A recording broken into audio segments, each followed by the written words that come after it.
Hello everyone, this is Abdul Shah from Spire Podcast. Welcome back to another episode. In today's episode, we have Brent from AMZ Pathfinder. I hope I am pronouncing the name correctly. Uh, he's a well-known person for the PPC and sales traffic, obviously sales on Amazon. So I will not take too much of time. Let's welcome Brent to the show. Hey, Abdul, thanks very much. Yeah, you got my name pronounced correctly. Just don't try the last name. The last name is the one that's the troublesome one. First name's easy. That's why I Yeah, also prefer the first. exactly.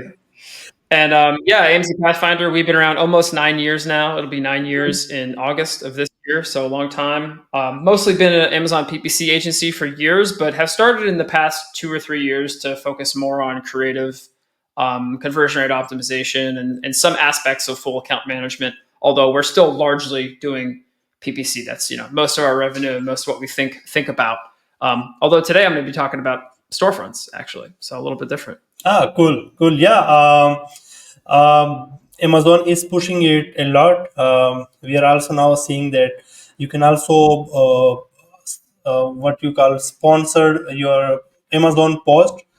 But still, when I'm checking the content on YouTube, then storefront is not that much discussed. So thank you so much No. for bringing that to the show. Um, Yeah, absolutely. yeah, come on. Yeah. Can you tell us how you want to proceed? Do you have presentation or we will be discussing openly? Yeah, I mean, I did prepare a presentation, a couple of slides. The real reason is, Abdus, storefronts are so visual, it really kind of lends itself to a visual presentation. Yeah. There are some subjects that I feel comfortable talking about at length, just like a discussion. But yeah, something to actually look at is much more enjoyable because you can say, oh, the storefront looks great, but this is one of these situations where show, don't tell is really what you want to go after, right? Yeah. So I put this together and took a lot of screenshots from storefronts out there, some of our own clients, a lot of stats, and I got some interesting numbers to share too. We all love data and numbers in the Amazon space. So Cool. that's basically it. Excited to go through it. Okay, cool. Do you want me to start right now? I'll kick it off. Yeah, stage is yours. All right, thanks, man. Yeah, so I'm calling this Storefronts Revisited. And why revisited? Well, storefronts have actually been around since 2017, which actually I didn't know until I looked it up in making this presentation. I was like, I think they've been around, let's say 2020. No, it turns out it's been 7 years, a really long time. So it kind of like blends into the background, right? It's one of those things you don't even really think about too much. And you say, yeah, we got one of those for our brand, whatever. It's not super important. But actually, we have a couple clients that do really, really well with their storefronts. And I wanted to pick out some of the, let's call it commonalities that they have and see what those are, and then kind of present those, in this discussion, talking about what's successful. So that's what I mean by revisited. Because like you said, no one really thinks about these as much as they should, I think. And I agree with that statement. So yeah, here are 4 topics I have for today. What makes a storefront successful? What's the data you can get out of a storefront? Let's make sense of that. Sponsored brands and storefronts, like you alluded to at the top of the show. And then what I call mysteries and problems. So interesting little things at the end that I put in there that are still kind of unresolved, unsolved, or big question marks that everyone has in the industry. So what is the actual premise of a storefront? For me, the premise of it, the promise of it was always that, hey, you're a brand that sells off Amazon. You happen to have a store on Amazon. Let's take a version of your website and put that on Amazon. I also like this little screenshot I took because it shows Amazon.com/Lego. So Legos, the bricks, we all know them, the plastic toys and stuff. We all grew up playing with them. At least I spent a lot of time playing with them. But their URL is really slick, right? So it's like Amazon.com/Lego. That's really clean. That's really nice. And then I actually have examples of their store later in this presentation. But that's basically the premise. It's here's your website, but it's inside Amazon. Now, there are some differences, of course, because on your website, you're educating people. People might have an account that can sign in and do other stuff. They're coming there for blog posts. They're coming there from social. But really, the point of a storefront or a store on Amazon is transactional. It's commerce, right?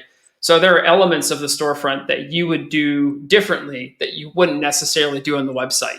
You don't really need an FAQ. You don't need a contact us page. You don't need a team page. It's very focused on commerce. Things that you would usually find in a website, you're not going to find here. Yeah. And as far as I'm aware, the stores mostly live on Advertising Console these days. For many years, if you went into Seller Central, you go to brands. I think that's how you would find the store, and you can still get to it from there. But like so many other things that are marketing related in the Amazon space, they all kind of got shoved into the Advertising Console. So actually, someone on my team was complaining about this the other day, Abdul. They're like, there's so much stuff on the left side of the navigation now in the Advertising Console, and I can't make it go away. All I want to do is look at my campaigns. It's like, oh, sorry. And yeah, stores is one of those things there right next to posts, which you also mentioned. The two are related, but I'm not going to talk about posts too much today, but it's a whole nother topic. So quiz, this is for you, Abdul. I have a question for you. Please. So what percentage of overall account sales do you think flow through a storefront? So let's say you're a brand that sells $150,000, $200,000 a month. What percentage of that is through shoppers that are on the storefront or are coming to the storefront from internal or external sources, and then somehow touching the storefront before they transact? I think I don't know the exact percentage, but very less, maybe 5 or 10%, or maybe more. Less. Oh, that's really good. That's a really good guess, actually. Because I had this come up on a call with a prospect. We were talking to like a large company, and they said, we want to make sure that our storefront is 10% of our sales. And I thought to myself, is that high or low? I have no idea. So we collected the data in our own clients. We went through account to account, and we actually broke it down into two categories, like accounts that are trying really hard to have a lot of sales through storefronts, and then accounts that are just not really trying super hard. Like they have a storefront, but they're not putting tons of effort into it and like doing a lot of the best practices I'm going to talk about here. And so actually the number we came up with was 13.63%. This is the percentage of sales in our client portfolio at Pathfinder for brands that are actually trying, right? Those that are really putting some serious effort into their storefront. They're changing it for seasons. They're changing the creative all the time. They have high quality video, all the things I'm going to talk about. So that's a pretty decent percentage. Now, we had some that were even higher. We had one that was over 30%, which is crazy, but they're like really extra with the storefront. But most of them, honestly, like you just said, your guess was like spot on.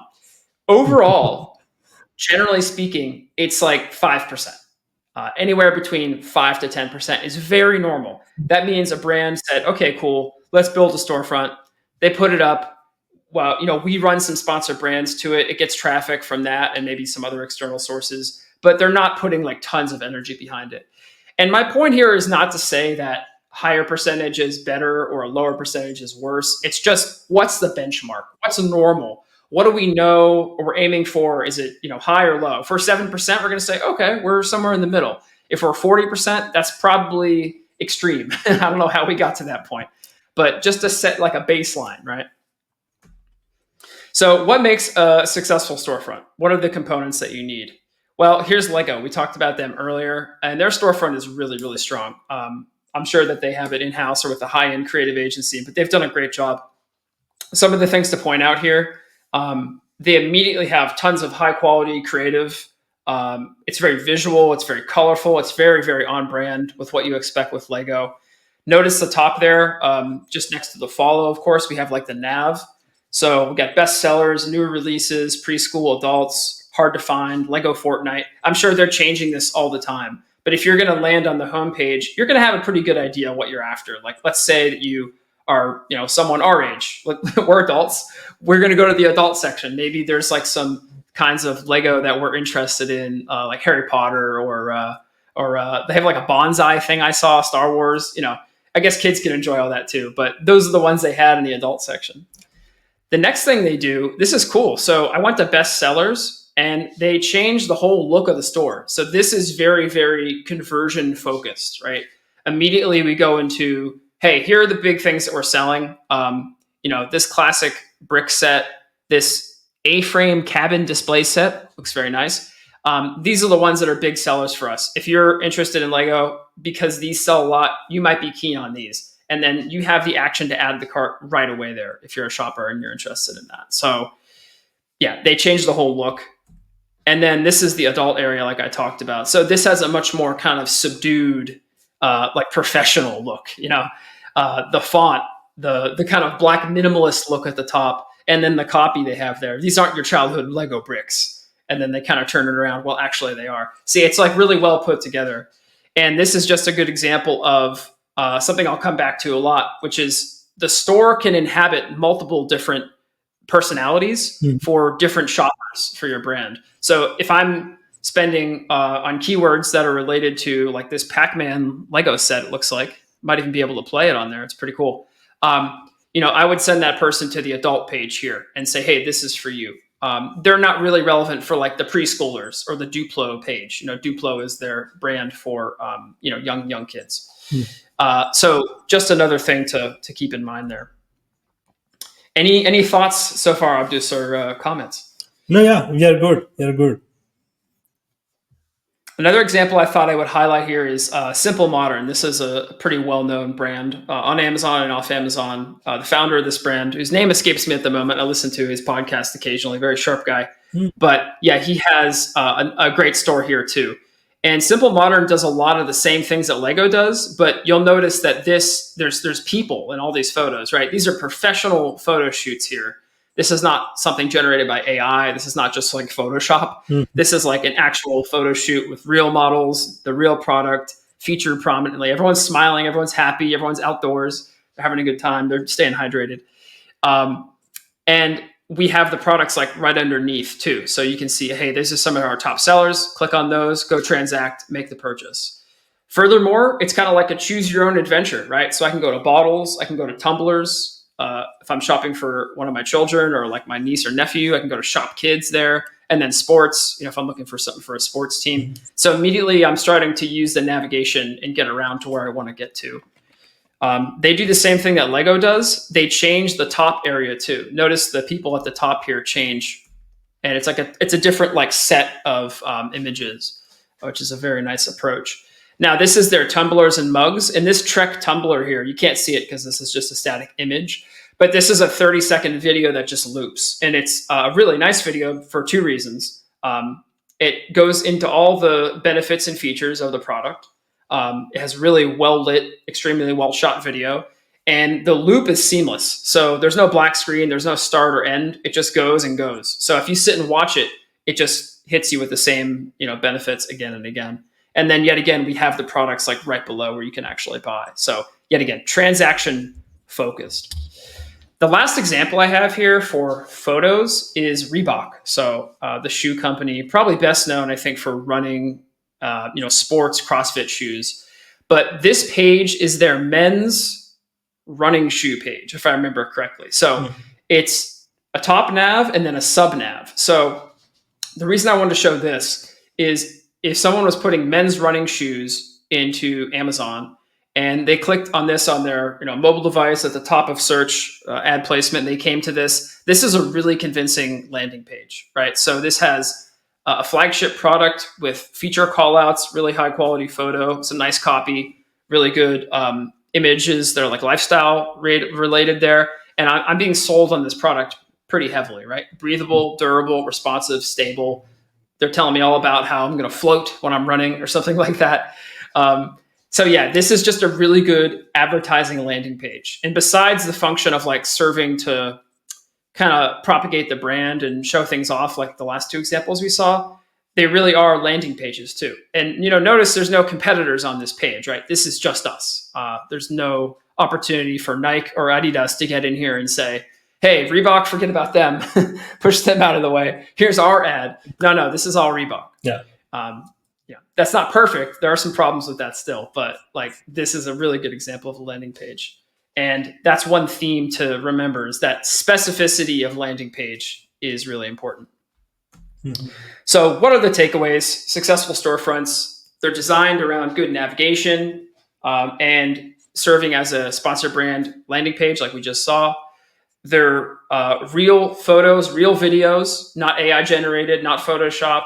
It's quality creative, and it's all on brand, and it's cohesive for brand or sub-brand for that matter. We didn't actually show the Duplo example for Lego, but let me just assure you that there's a lot of children. They're very happy, and the colors are very bright. Very, very different from the adult tab, which was much more subdued and much more kind of mature, right? Mhm. And then last thing here, educate, but get to conversion quickly. So you can use the brand storefront to educate people on the brand if they've never heard of it. But ultimately, you're trying to get them to buy. You're not trying to get them to read the FAQ and go watch videos on YouTube or whatever. They can do that elsewhere. Amazon is conversion focused, right? Another thing about storefronts, I didn't have a good example of this because it's actually quite hard to demonstrate an example. I would have to take screenshots like over months. But another thing we see with storefronts where people are really having success is they are updated frequently to reflect things like seasonality. So, okay, it's fall, it's winter. We're going to change the way the storefront looks. Holidays, obviously Prime is coming up. Product launches, you consider Prime a tentpole event, like a really important thing that's going to drive a lot of sales.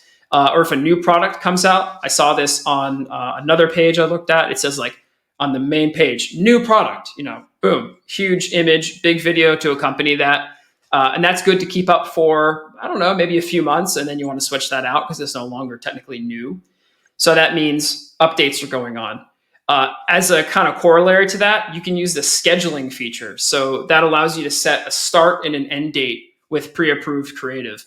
Essentially what that workflow looks like is you go in, you design a store based off your existing one. Amazon will approve it, but it sits in the background. So when the current store has an end date that comes up, the new store comes to the front, and then that's the one that you're sending traffic to. Now you'll have to adjust some ad campaigns and such to make that work. But that's a really nice way to do it. Like, I'm sure there's a lot of stores that are going to be going live in a week or so because we're, a couple weeks out from Prime 2024 as we record this. And so, yeah, those stores are going to pop up for some of these brands, and then it's going to be the Prime store. It's not going to just be the Lego store anymore. It's going to be the Prime Day Lego store. And then the last thing, a storefront is only as good as how many people actually see it. So your success is going to be correlated with how much traffic you drive to the store and where it comes from. Is it coming from ads? Is it coming organically from Google? Is it coming from people clicking on Amazon and their ecosystem? So yeah, you got to have people actually see it to sell something. Otherwise, you're not going to get too far. So I guess the conclusion I have, though, is even for stores that are doing all that stuff, reaching 10% is still pretty difficult. Some of our clients that put all that effort in, they're able to get over that 10%. But if you're going to use it as a benchmark or think about, what percentage of sales you get from your storefront, that's still the thing to keep in mind. Mhm. Any questions, ideas, comments? Yeah, I got some questions. First of all, should we design the store with minimalist approach or with design focused? I know it's more of a category thing. Like in some category, we have to be minimalist. In others, we have to push the designs. But overall, what do you think for the overall store experience? Yeah, I think that, there's two answers to that because you're right. It's category dependent and it's brand dependent, but that's kind of a cop-out answer. I think that in general, I think more minimalist is better because ultimately your focus is on getting the person to the right place. They need to be able to understand how to navigate around the store. And those big buttons we saw on the Simple Modern are really good because it's like, okay, I'm looking for a tumbler. Tumbler, go. I'm looking at the tumblers. I want to make my selection and buy one and then get out of here. People aren't really trying to spend tons and tons of time on the store. I think you can educate them a bit. You can definitely put the brand in front of them, especially if they don't know it and now they're going to become familiarized with it. But I would say a more minimal navigational transactional approach is probably the right move for storefronts. You can also look at this through the data, which we'll get to, in a minute here too. But that's my initial answer, I would say. Yeah. I'm also on this side. Like, it should be minimalist so that it's more communicating. And when a buyer visits your store, then they should be able to find the product immediately. Not they have to read every design and what you wrote there. Exactly. Yeah, the information. Yeah, you want to avoid confusion, right? Yeah. Yeah, you want to avoid confusion, like as little confusion as possible, and get them to the right place. Because there's already, like you just said, so much noise on a product page. That's already a lot of confusion right there. So let's try to eliminate that if possible on the store pages. Exactly. But yeah, another concern with minimalist approach is that for example, if you put less information for a specific product, then people may go to the product page, and there you see other Nikes and other companies are targeting your landing page. So product page. So that's also a problem with the product page. And when we are convincing clients for storefront, then we say that on storefront you're the only boss there, but on product page there are tons of other competitors for targeting your page. So yeah. So regarding the bestseller category, I noticed that most of the stores keep it very simple. Like, they just put the products there; they don't add any design. So, what do you think regarding that? Yeah, I think that's probably wise, as long as there's an add to cart button that goes along with it. Because actually, this is a spoiler, but one of the things I talk about at the end of this presentation is there is no checkout button on the storefront, right? There's just an add to cart. So that's the best you can do. Or you can have a shoppable image in some cases where people can hover their mouse, or I guess their finger tap over the section, and it brings the product up. Yeah, I think that's fine. I think a very minimal bestsellers area is good, because a lot of people are smart enough to go, okay, I'm at the store page. I know what this is. The thing I want is one of their top items, bestsellers. Oh, there it is. Okay, add to cart. Great. There you go. Done. And then they hopefully go check out, shortly thereafter. Mm-hmm. Yeah, cool. And you can explain the spoiler at the end in detail as well. Spoiler from my own presentation. One more question regarding the GIFs or the videos in the storefront. You mentioned that you can add the video and it will keep repeating by itself. So there are also GIFs. Like a short GIF of a product where the product is roaming in 360 angle. So we saw it in some store, and we also like the idea that some products need to be shown in 360 angle. So are you guys doing this, or do you recommend adding GIFs? Yeah, I think that 3D rendering and modeling is less expensive and easier than ever. So if your product is one, I just think of like a bookshelf for some reason. Maybe it's because we just moved and I'm thinking about buying one for my own office here. But I'd really like to see what it looks like from all angles, and that's quite hard to do with just like a flat static image on Amazon, in the normal page. So if I have an idea of what it looks like from every angle, 360, okay, cool. I get a perception of like how deep it is, how it's going to sit against the wall, what it looks like in the space that I am inhabiting here. I think that's a very valid approach. For a lot of things like a water bottle, like we just looked at, I'm not sure you really need it, but there are certainly products that it works well for, probably larger things or things that need to be within a certain specification. So yeah, I think it's a wonderful idea. We probably don't do it enough, to be honest, now that you bring it up. Oh, well. Yeah, you can go ahead. I will keep disturbing you further. Oh, sure. Yeah, let's keep going.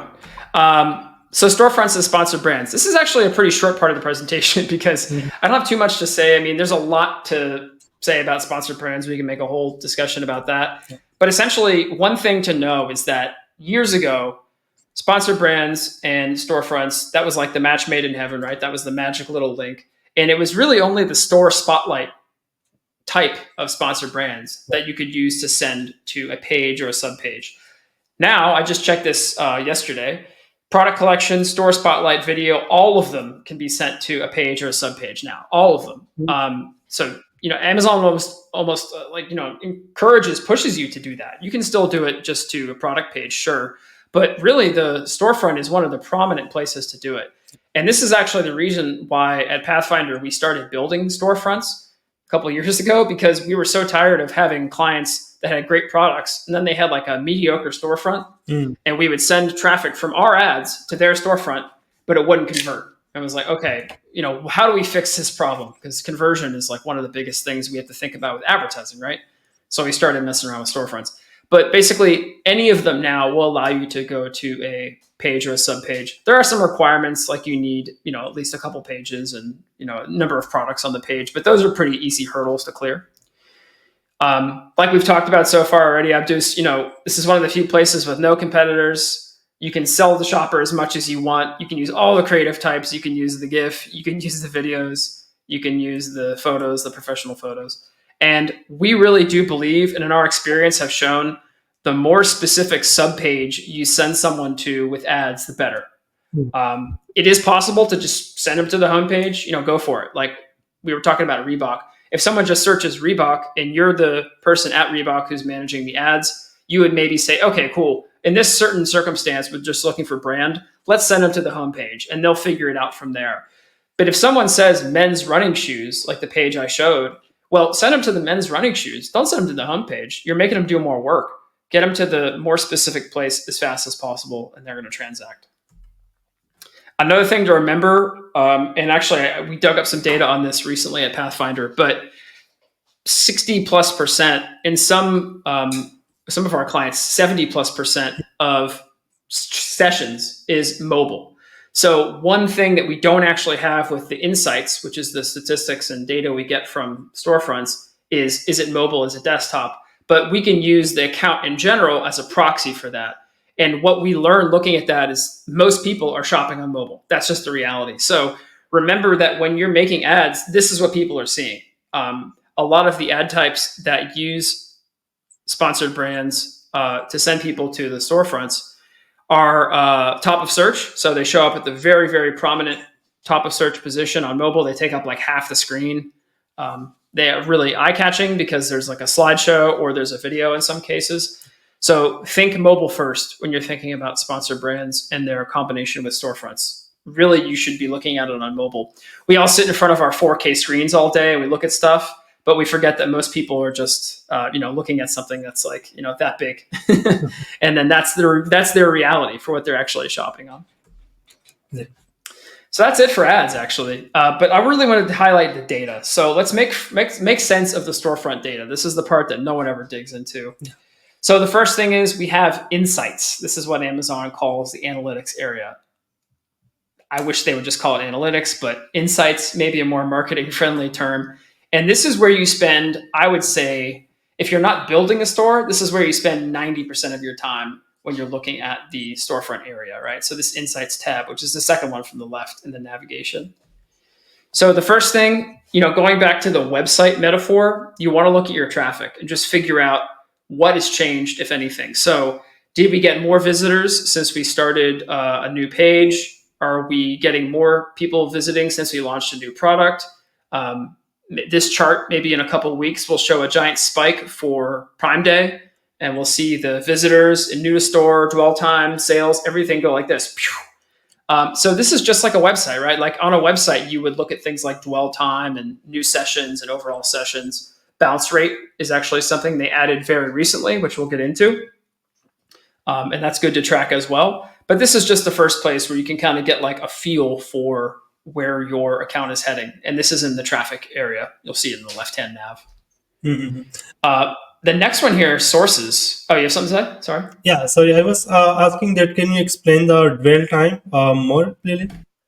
Sure. Yeah, sure. So dwell time is something that Amazon has, I wouldn't say stolen because it's something that everyone uses, but dwell time is like how long someone has spent on the page. How long have they actually stayed there? Okay. Yeah. Usually a dwell time that's higher is going to indicate that they're more interested, they're more engaged, and they're more likely to purchase, right? So a dwell time of 12 seconds isn't really giving us much.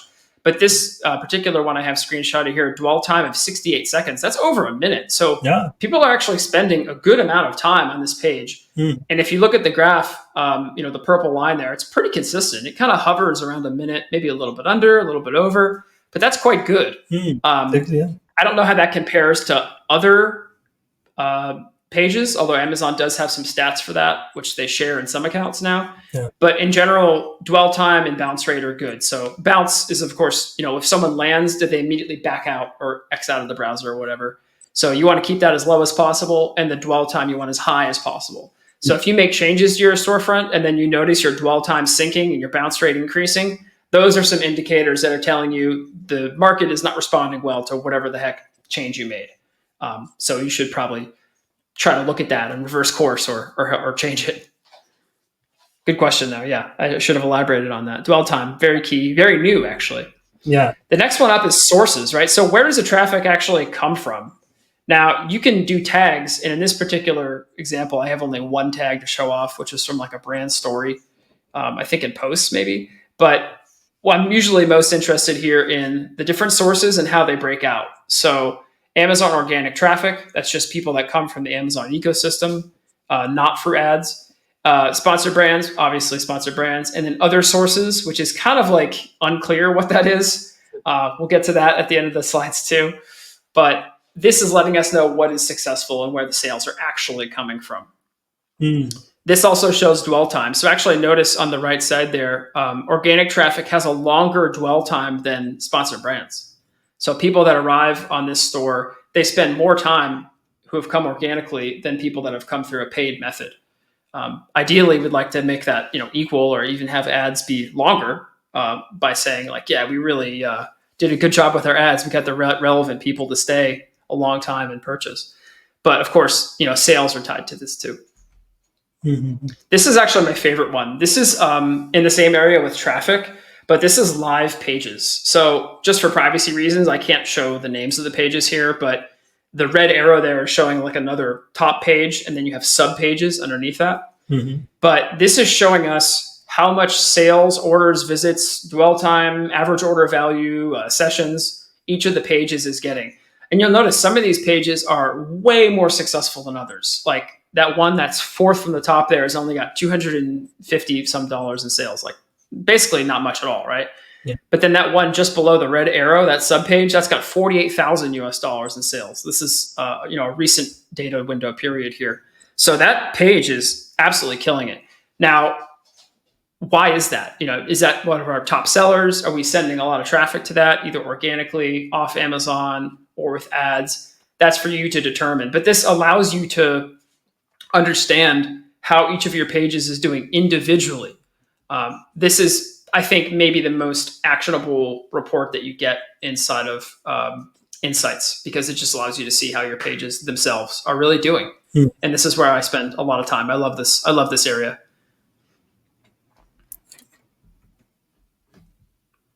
So a new one that they've put up, and these stats have gone into other places. Like we just spent a lot of time in the traffic tab there on the left side, and sources for that matter. But now we have engagement too. So this is new, and you'll see it marked with like a new tag next to it there in a lot of accounts.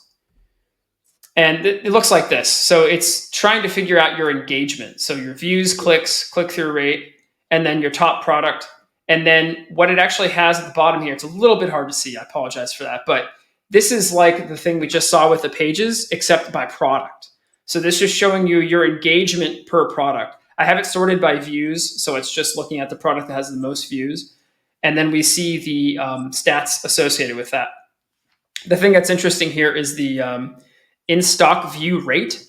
So it's like, how often is it actually in stock when people see it? And I think that's what that means at least. But yeah, I think that percentage should be high, right? So people are coming to that and they're saying, oh, okay, I can purchase it because it's in stock. And then we get stats for add to carts and purchases and everything. So this engagement area is pretty new. It might not be in your account. If you're watching this today, you go and check your insights area. It may or may not be there. It's not beta. So I think it's probably mostly rolled out, but this is for a US account. So if it's something in the EU or Middle East, it may not be there. And this is a tab that I definitely haven't seen in very many accounts. This is one of our larger ones that we have storefront activity for. So I wanted to share it. But this is the quality tab. And this is basically Amazon trying to do some sort of benchmark. And actually, this screenshot is out of date because I took this like a couple weeks ago. But this is actually changed since then, and it looks like this now. This is the top part. So it says, "Hey, here as Amazon, we're giving you our objective rating on the quality of your store." So it's either high, medium, low. This particular one is rated high, and it says high quality stores can see 50% more sales than low quality ones. And then it says, here's your dwell time, 82 seconds. So that's even higher than the stat we saw earlier. And then it gives us a set of recommendations, which I'll get to in the next slide. But the thing that actually disappoints me, I'm not sure if my mouse shows up in the recording, but peer dwell time here, it says unable to show peer set, not enough brand peers. In other accounts that we work with, I have seen this actually come up as a stat. So what that's trying to tell us is, hey, our dwell time is 82 seconds, but your peers are 90 seconds. They're beating you by 8 seconds for whatever reason. And that gives us, yet again, a benchmark. How are we doing compared to others in our peer group? And that I would assume that would be, other sellers that are in your category, subcategory, have similar price points and similar products to you. Amazon is not clear on what the criteria is for a peer group. Mm-hmm. It's just what they tell us so far. This is still in beta, so subject to change. And then we get recommended actions. Some of them are fairly generic, but they help you, right? They help you guide in the right direction. Add a text tile, add a product grid, add a text link, and you can put in more information. Add a background video. Yeah. Some of these things are easier said than done, but what they have at the Amazon end, because they're always driven by statistics and trying to make a case for something with data, is they say, look, this will increase your dwell time by 22 seconds. This will increase it by 26 seconds. They're 26%. They're very focused on dwell time in this whole area. And as we talked about, and you asked a very astute question earlier, why dwell time? What does that matter? Well, obviously, someone spending longer on your store is a good indicator for all the kinds of interaction that occurs. Cool. So I'm going to wrap it up here, just going into mysteries and problems, because storefronts are cool, but there's still some gaps. There's still some issues that we have with it. Mm-hmm. So the first one, and we looked at this earlier, is what is other sources? So this is just a store and we have it sorted by sales. Yeah. So organic traffic, we have a pretty good idea of what that is, right? That's people searching from Amazon and the ecosystem, clicking around. Amazon sponsored brands, that's very straightforward. But what is other sources? If it's not from Amazon, it's not from sponsored brands, I guess that means something like Google, Facebook. I don't know. Do you have any idea? I have no idea. Yeah, actually the number is also big and they just label it other sources. Other sources. Yeah. Okay, cool. Thanks, Amazon. Really helpful.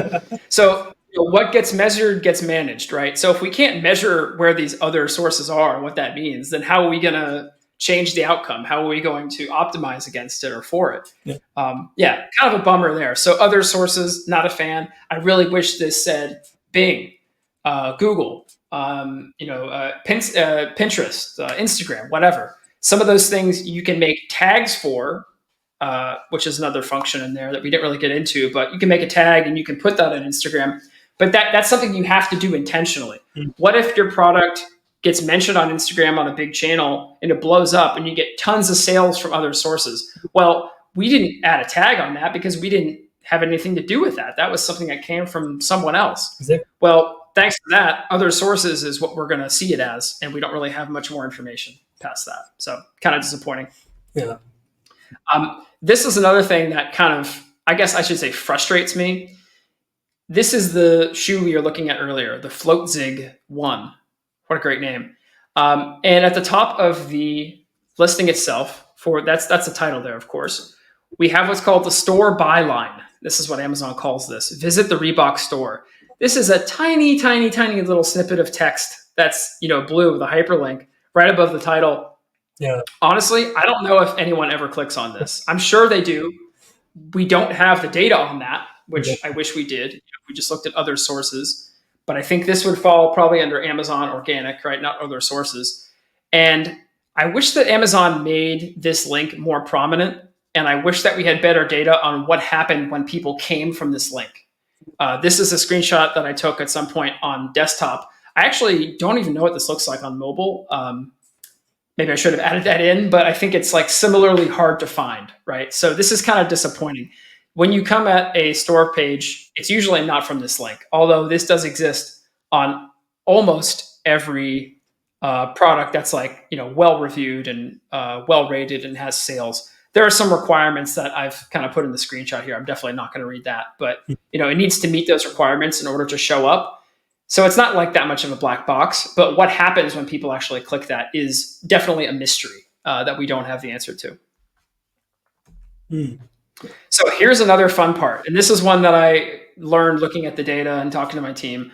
But what you'll notice in the per product or per page stats inside of Insights is that your add to cart number is way lower than your purchases number. So what that means is people can't purchase from the storefront itself. They can add to cart, but they can't purchase. So what they often do is they click on the product, they're taken over to the product detail page, they purchase there, and that counts as a purchase. But the add to carts are specifically, as it even defines here in the little screenshot, the number of times that a shopper clicked add to cart in the store.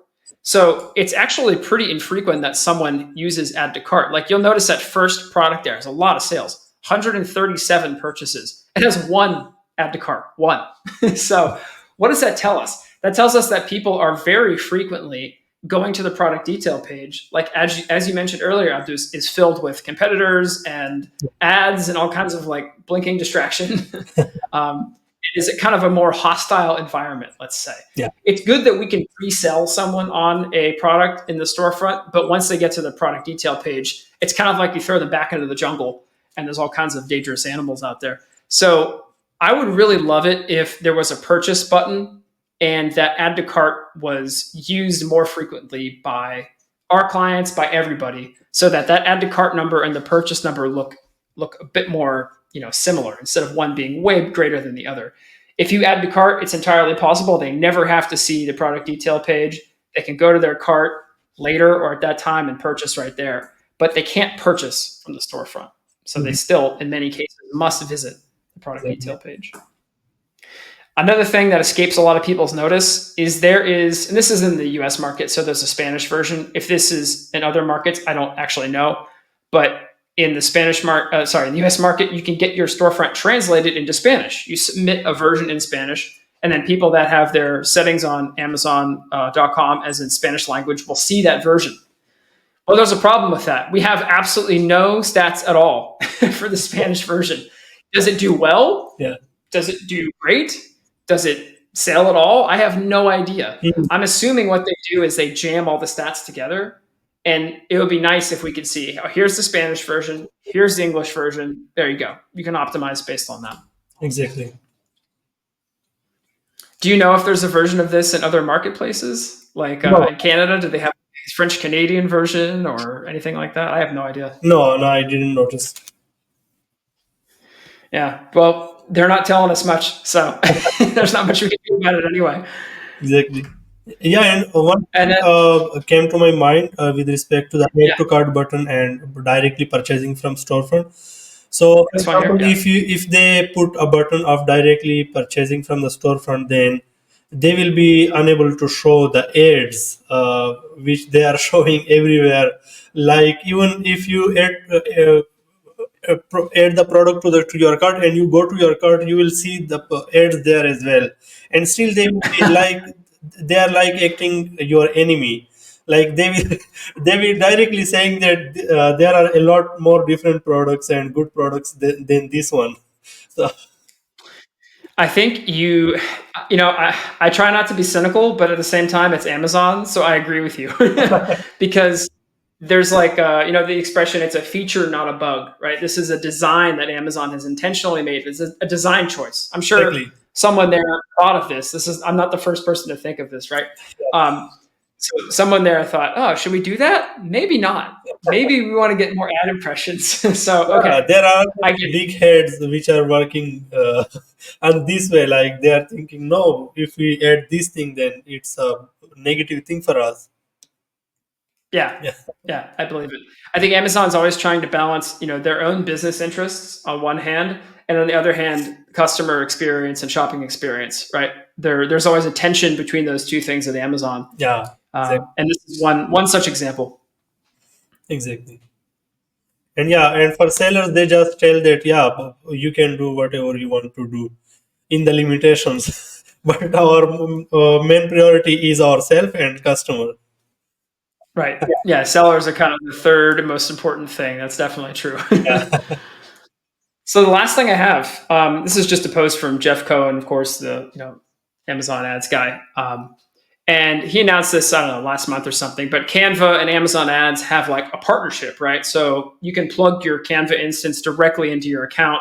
And then when you make creative in there, it gets pushed to that creative area inside of the ad console. Very cool.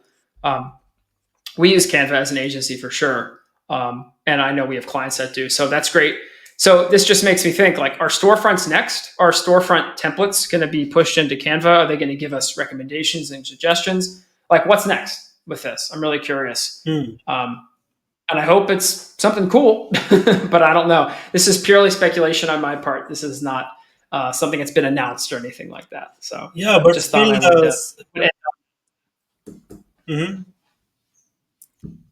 yeah, I was saying that the sellers still need to have a designer, because mostly sellers don't know how to use Canva or how to design. I agree. I am terrible at Canva. We have 2 people on the team that do design. One of them full time. We're hiring another one currently. So yeah, it's definitely necessary. Just because you can use Canva doesn't mean you're any good at it. It's like Photoshop. You need to have design sensibility, spacing, color, everything like that. Which I lack, and I think many people who are more data oriented or perhaps more into ads also lack. So there needs to be some cohesion between team members, or you need to work with someone who's savvy with that stuff. Exactly. Yeah. And that's it for me, man. I think those are the mysteries and problems and everything about storefronts. Yeah. Thank you so much. Yeah, those are very good insights. I got some more questions. Please. Yeah, one is regarding the Amazon ads. As you also see that the organic traffic revenue is much more than the Amazon ads in one of your screenshot. So what do you think of the Spotlight ads? Does they still work running them, or should we focus more on the other types of ad? It's more of against Amazon storefront, which is your presentation topic, but it's a genuine question. Yeah, I mean, there's still no way that we can run sponsored products to storefronts, as far as I'm aware, unless Amazon's announced something very recently. So sponsored products still make up in many of our client accounts anywhere from 70 to 85% of the ad spend. That's pretty normal.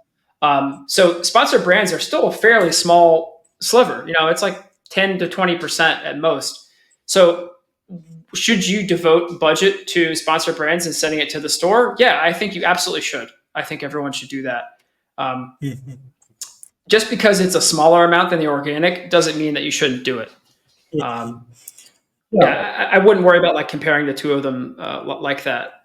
It's more a question of like, how specific do you want it to get? Because you're going to get organic traffic anyway. And of course, organic traffic's great. You don't pay for it, but you can't really direct it.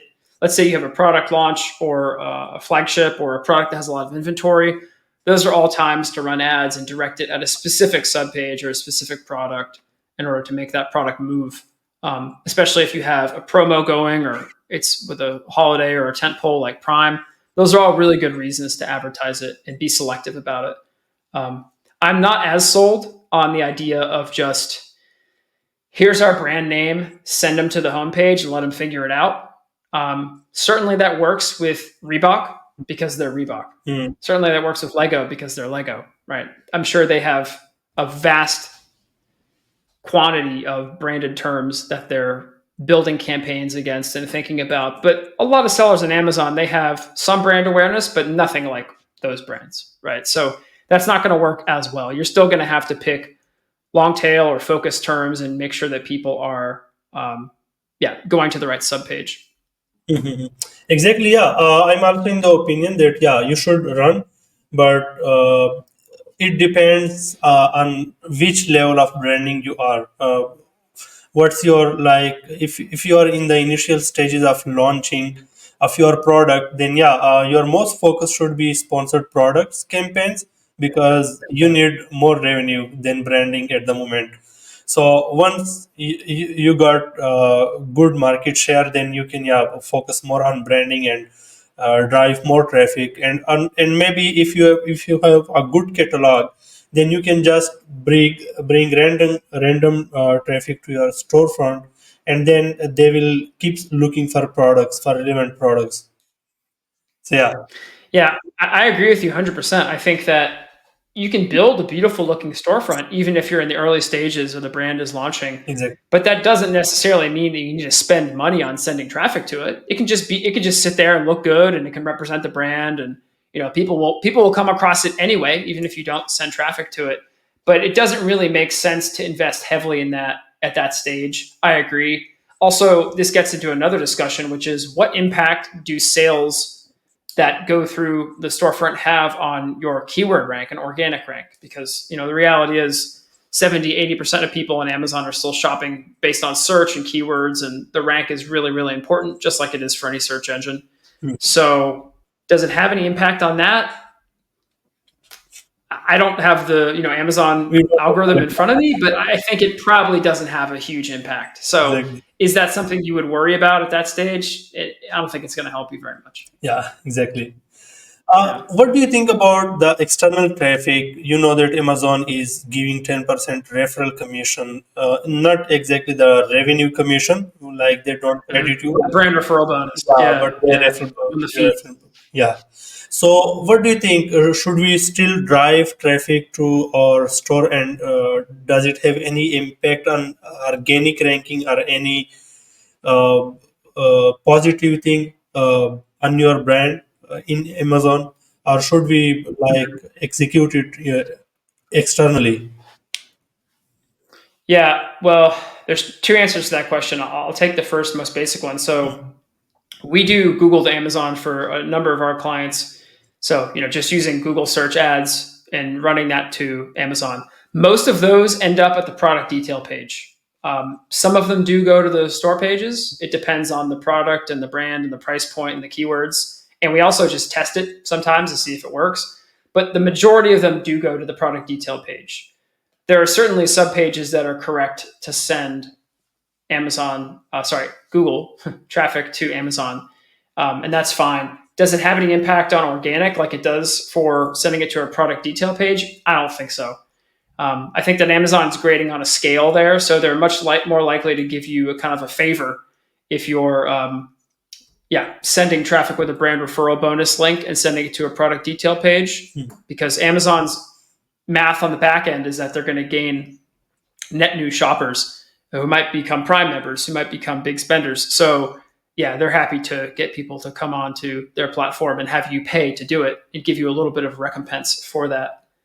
And then the next part of the question, if I'm remembering what you asked correctly, is like, do you do that or do you send it elsewhere? Well, that's a brand by brand decision that they have to make, because we have some brands and they would say, I will never spend money on Google to Amazon. I'll spend money on Google to Shopify. I won't send it to Amazon. I'll send it to my own website. I have no interest in giving Amazon any more of my business. I get it. That's fine. And then we have some clients that say, no, that's fine. Actually, we're focused on Amazon. They're 80% of our revenue. We don't really want to diversify. We're just going to double down on what works. Okay, I get it. And there's some circumstances where you could do a little bit of each. Like maybe there's some keywords that people are searching for and they're really appropriate for Amazon. And then there's others that you want to send to your website. So that's an internal discussion that has to go on at the brand between them and their agency or their in-house people. Got it. Got it. Yeah, thank you so much. One last question about the Amazon post. What do you think, and what type of brand, on which scale they should be doing it? We are also doing it for some brands, but they have good catalog, like they have minimum 10 products, and we said that it is doing well for those products. And also it's also more of a category thing, as per my experience.